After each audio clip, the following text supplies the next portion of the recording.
Hello दोस्त, I am Jitendra Joshi, Prajapati marketing professional and public speaker. So आप देख रहे हो कारगर वीडियो कारगर मोटिवेशन चैनल पर। दोस्तों, हम आपको आज एक ऐसा कहानी सुनाएंगे जिससे आपको जिंदगी में नया बदलाव आएगा और इसे सुनने के बाद आप बहुत खुशी महसूस करेंगे। ये हमारा पक्का वादा है आपसे।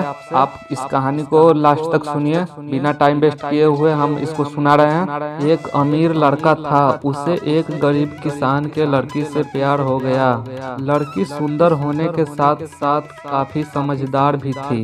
एक दिन जब लड़के ने उस लड़की को बताया कि वह उससे बहुत प्यार करता है और उससे शादी करना चाहता है, तो लड़की ने कुछ सोचने के बाद उसने लड़के को शादी करने से इनकार कर दिया, क्योंकि वह लड़की गरीब परिवार से रिश्ता रखती थी। लेकिन कुछ समय बाद जब ये बात उस लड़के को पता चला, तो उस लड़का ने उस लड़की के माता पिता से बात की और उस लड़की को समझाया। काफी समझाने के बाद वह लड़की मान गई और दोनों शादी के लिए राजी हो गई। शादी के बाद लड़का उससे बहुत प्यार करता था। दोनों का दाम्पत्य जीवन काफी अच्छा चल रहा था। लेकिन कुछ महीनों बाद लड़की को चर्म रोग यानी कि स्किन डैमेज हो गया, जिसके कारण उसकी खूबसूरती ढलने लगी। जब लड़की को यह डर भी सताने लगा कि उसकी खूबसूरती ढलने का कारण उसका पति उसे छोड़ न दे, लड़की उस चर्म रोग को ठीक कराने का हर संभव प्रयास कर रही थी। समय बीत रहा था और लड़की की खूबसूरती धीरे धीरे ढल रही थी। एक दिन वह लड़का एक काम से दूसरे शहर गया। जब लड़का शहर से वापस आ रहा था तो उसके रास्ते में एक कार के साथ एक्सीडेंट हो गया। उस दुर्घटना के दौरान लड़के को आंखों की रोशनी चली गई। इस दुर्घटना के कुछ समय बाद उसका जीवन फिर से सामान्य और खुशी खुशी बीतने लगा।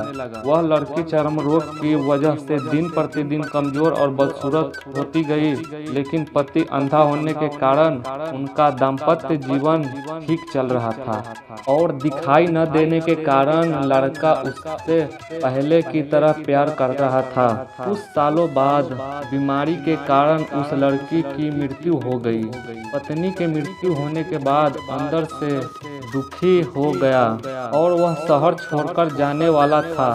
तभी उसके पड़ोसी ने उसे सांत्वना देते हुए कहा, अब आप तो अकेले हो, पत्नी के बिना आप पत्नी के बिना अकेले पड़ जाओगे। वह आपकी काफी ख्याल रखती थी। अब आपका जीवन अंधकार में कैसे व्यतीत होगा। तब उस लड़के ने अपने पड़ोसी के ओर देखते हुए बोला और गहरे सांस लेकर बोला, मैं कभी अंधा था ही नहीं, लेकिन मैं ये सोचकर अंधा होने का नाटक कर रहा था कि कहीं मेरी पत्नी को उनकी बीमारी और बदसूरती के कारण यह न लगे कि मैं उससे प्यार नहीं करता था। इसीलिए मैं इतने सालों तक बिना कुछ कहे हुए अपनी पत्नी की खुशी के लिए अंधा बन रहा था। यह बात सुनकर पड़ोसी की आंखों में आंसू छलक आए और वह लड़का वहां से उठकर चला गया। दोस्तों, अगर आप जीवन भर खुश रहना चाहते हो तो लोगों की कमियां की तरफ नहीं, उनकी खूबियां की तरफ भी गौर करिए। इससे जीवन जीने में बहुत ही आसान होगा। इस कहानी से थोड़ा भी सीख मिला हो तो इस चैनल को सब्सक्राइब कर ले और वीडियो को लाइक कर दें।